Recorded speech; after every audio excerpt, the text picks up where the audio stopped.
Hello everyone, welcome back to Tech AI. In today's video, we're going to talk about how to free up space on your Windows 10 PC. Let's dive in. How to free up space in Windows 10. Navigate to the left end of your taskbar and press the Start button. Select the settings icon on the left side of the menu, which should open the settings menu.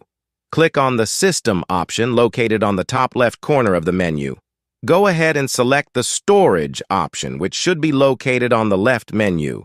You should now be able to view your used and available storage space. Usually, the apps and features take up most of your space, so go ahead and click on it. Locate the Sort By option and select Size in the drop-down menu. This should rearrange the order in which your applications are shown to you, which should help you indicate which ones take up most of your storage. Have a look at the list and try to find the applications, video games that you don't use as much or at all. Once you've found one, go ahead and left-click on the application and click Uninstall. You're almost done, but in order to actually declutter your device, go back into the Storage menu and select the Temporary Files tab. Temporary files are usually unneeded clutter that builds up in your storage, including download files, system error memory dump files, and more.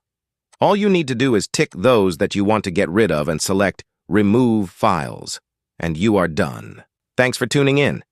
If you found this tutorial helpful, be sure to give it a thumbs up and subscribe to our channel for more tech tips and tutorials. See you next time.